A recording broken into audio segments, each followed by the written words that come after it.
And today we discuss dilo tse di serious tse le gore di are concern re le Botswana. Re na le Spencer Mogapi, a seasoned journalist and founder of Sogo Advisory, joining us as a political analyst this morning. From the explosive forensic audit report that has shaken the nation to the reflections on the enduring legacy of former President Festus Mogae, today's conversations promise depth, context and clarity. Spencer has long been a sharp voice in Botswana's political landscape, and he's here to help us to unpack what these stories mean for our democracy and our future. Mogapi ra go amogela mo Yarona FM. Good morning. Good morning. Thank you very much for having me. Good to see you here. How are the kids doing? No, they're doing well.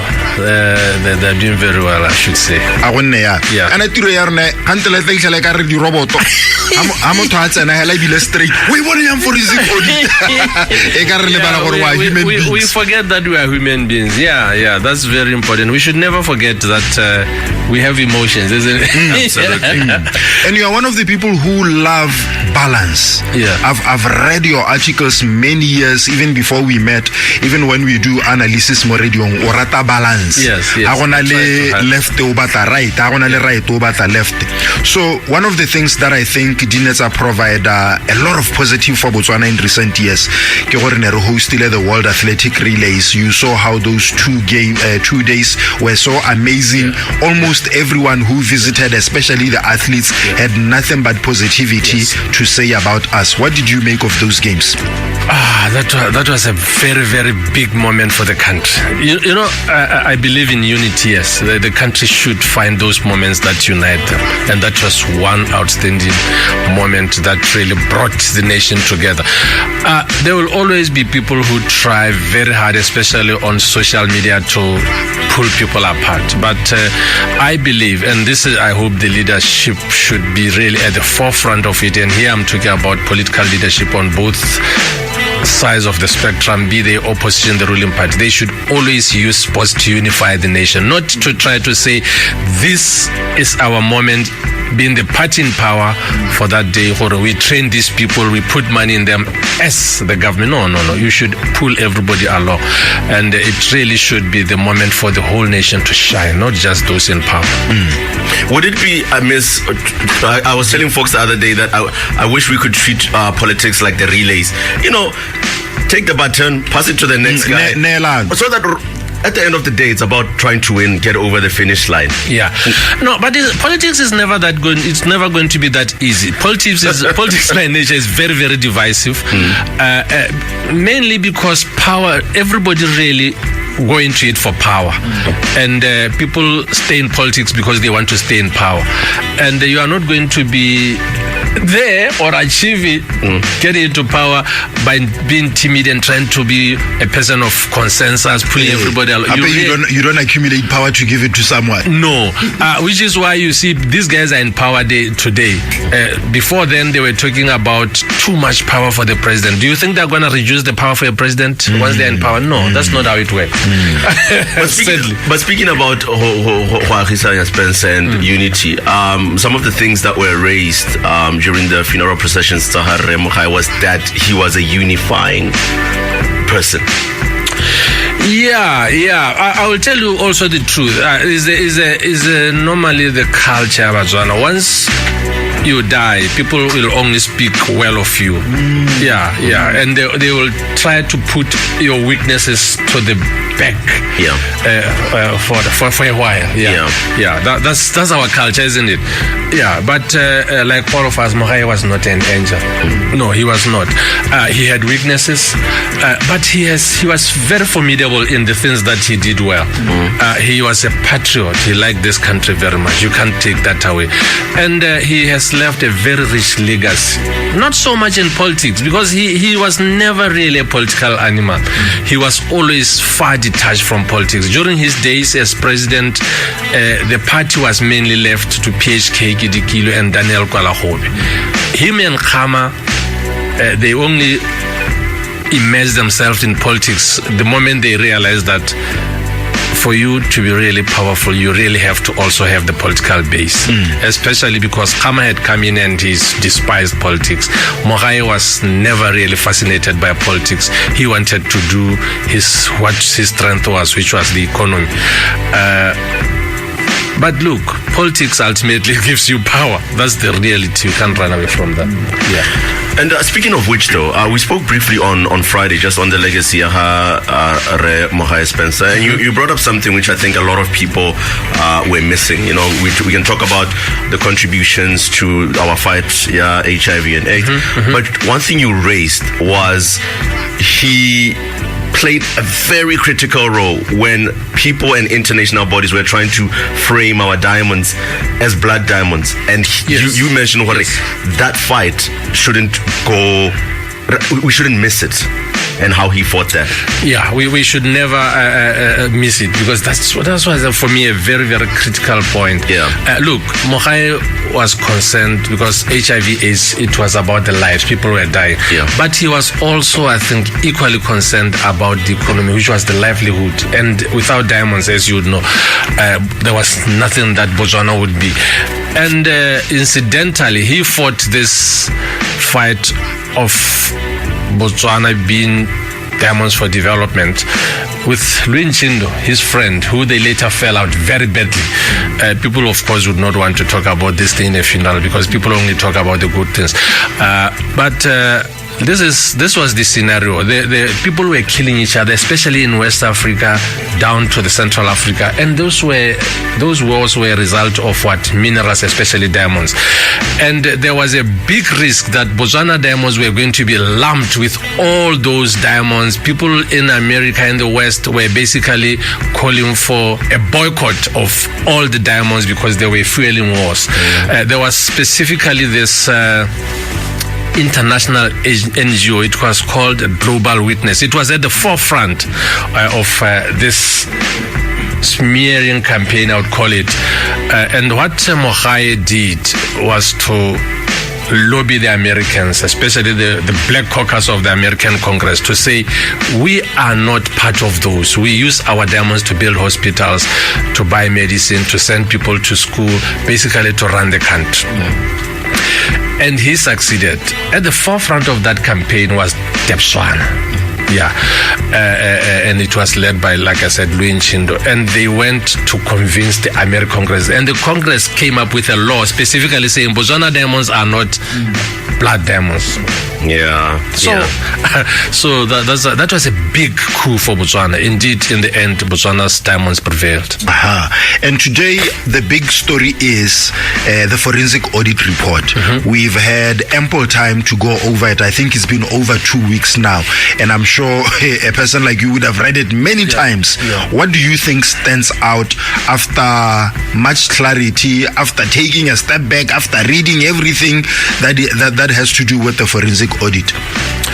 Yeah, before, maybe I should start by saying, I've always believed since there was this announcement of the audit coming that this country was never going to move forward with until this forensic audit thing is completed. Everybody were always going to be looking forward to it. It had to come out. And as we now know, only a part of it has been released, made publicly. It's for, I think, legal reasons. But it's a good thing that something has come out.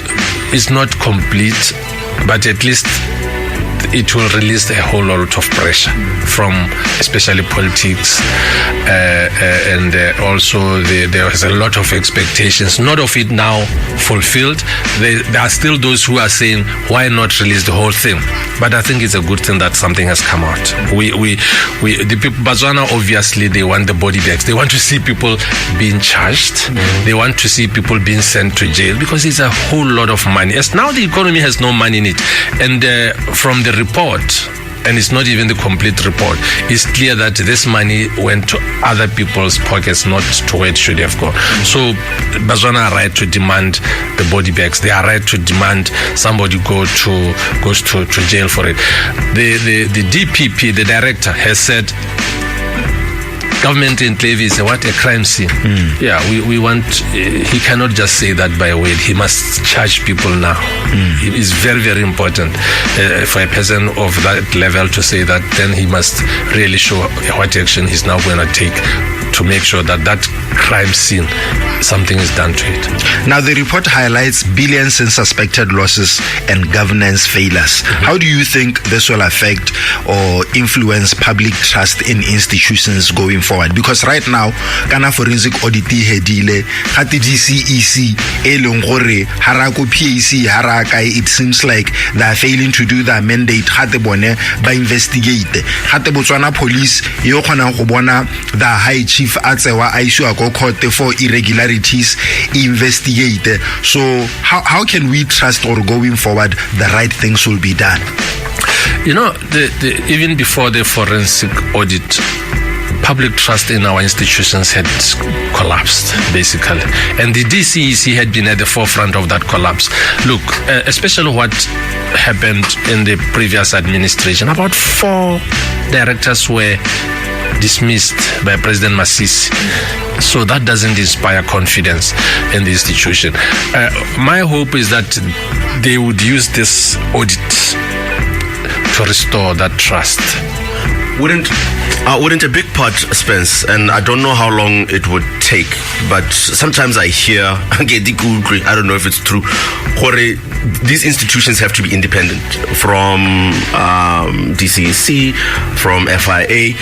Don't you think the key part for this forensic being able to be sort of implementable in terms of its recommendations and whatever is to make those institutions independent, like standalone? Yeah. No, I agree with you. Especially DCEC. It has to be really independent. And that independence, I think, would only come as a result of not goodwill from the president or from cabinet or government of the day, but legislative reforms. You have to assure the tenure of the Director General. Not remove the Director General every time they investigate the DIS chief or the PSP or the president or whoever. No, you must allow them, and it must be guaranteed in law. And my hope is that this government, which themselves had been preaching it, they would be the ones to do it. Now, in your view, does this audit mark a turning point for accountability in Botswana, or will it fade? We've had reports like this. I don't think there is much that is new in the forensic audit report, because when you look better at the Auditor General, I think now one report every year I receive and read it, get shocked to the core, get the Auditor General's report. So the Auditor General's report, but if you look at what has happened over the past years, Auditor General, PAC, those findings, and nothing happens. I remember in one PAC, DIS audit from start to finish in so many years. Yet they get Madiama Nsinsi from the public sector. So how report moving forward? Do you think there are any signs that it will be different this time? Serious, we're going to take action. I agree with you. Botswana have become numb insofar as being shocked by corruption levels. Also, if you talk about the Auditor General's report, you are right. Every year in, year out, it brings in lots of things that you'd say, oh, somebody has to go to jail this time, or somebody has to be charged, blah, blah, blah. But this time around, I think there's something different, because there's a lot at stake. And at stake here is, if this government does not act on this report, they could lose power as a result, because they have started it, they have to complete. By the report coming out, it's just the beginning. People want to see people sent to jail because of what the report says. They are never going to be content with, especially because what has been released so far does not even mention names, does it? It just says there are institutional weaknesses here, this has to be changed, this has to be referred 1, 2, 3, and we are told the real names are somewhere else. So the jury is still out. It's up to this government to really make sure that they empower those institutions like DCEZ, like the police, like the DPP, to really make sure that people go to jail over this thing, especially those who have been found to have crisis. Say what we are calling for, persecution, ditoronko, who seize the assets and all of that, who somebody happens. I mean, the number of high-ranking government officials that were mentioned in there. Imagine even if we say half of them are taken to task and they have to go to jail, this would mean a crisis for our country. No. Not so much a big crisis that we should be afraid of going through. You know, it's only in Botswana where people join the public service so that they can be rich. Elsewhere, people get rich by going to business. So you ask yourselves, why do we have public servants owning ranches, big houses in Dubai, in Durban, in Cape Town? Why do we have senior civil servants? Why do they get this money? Because we all know how much they get. It's public. So that has to stop, and it can only be stopped if people are shown that if you do 1, 2, 3, that is not expected of you, you'll have to pay a price and you'll do time in jail. That has to happen. Spence, I want to ask a very is okay. So with the audit, you know, the names are out. The pressure of saying, you know, who did what, where, when, how, that pressure, how much do you think it is, and where is most of it at? Is it on the president? Is it on head of DCEs? The pressure here, and how big do you think it is? The pressure has to be on the president who started the whole thing, so that he pushes all his people to say, Botswana now want accountability. It has to be delivered.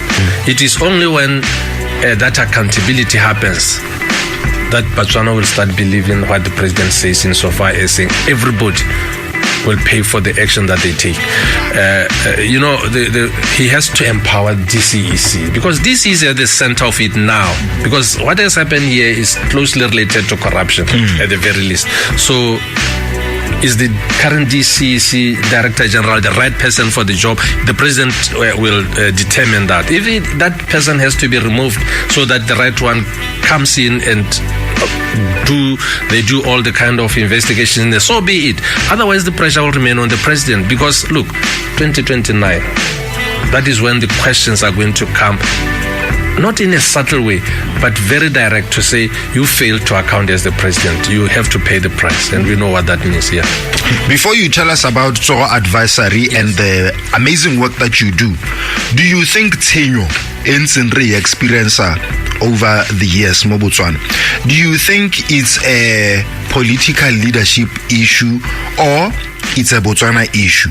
Ke nkirialo ne re reditse mewa BAMB a bua ka di finances tsa last year, and go lebega tshenyo ntse diragala in the new government. Now my question is, a me mathata rona ke the party at the helm or ke Botswana hela re mathata rona re le Botswana? You know, the economy of this country is badly structured. It gives too much power to government, because all the money used to be with government. Until we have a strong private sector that manufactures things that the country needs, we'll still have this thing, because people will still bribe civil servants, because they are the ones making decisions. For you to make a billion pula, you are not going to be able to do it outside of the government procurement system. That is the biggest problem. We have to grow the private sector. If you grow the private sector, then there is less incentive for you to bribe civil servants, because that's where the money is to be made. You can make money outside the government. And then tell us about Tsoro Advisory and the amazing work you do.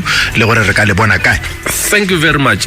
Tsoro Advisory is a strategic communications firm. We really help our clients to do what they have to do, which would be, if you are let me take a parastatal, we help you to allow you to communicate to your clients, to your stakeholders, to government, to regulators.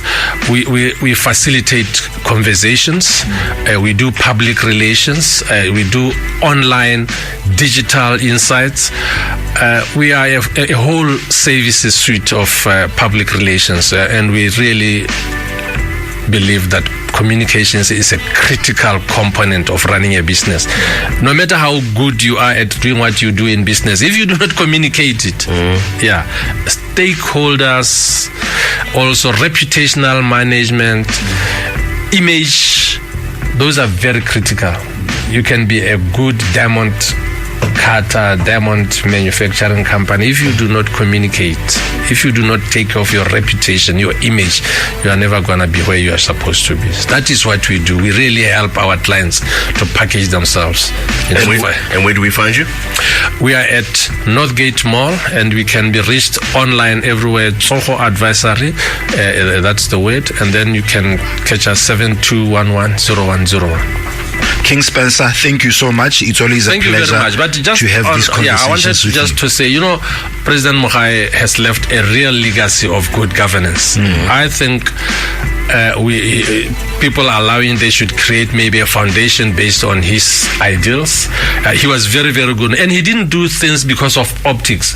But he had a very short temper at times. Because I was a journalist. I attended hundreds of his press conferences, and he would get very annoyed. At one time we were at the State House, and he lectured us, the media, that we'd say determine instead of determine.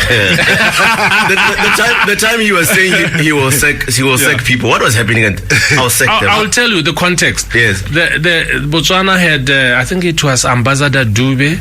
He must have been in New York, and then there was Sepa Pizo, the Kosi Abangwakesi. I think he was at Washington, somewhere there.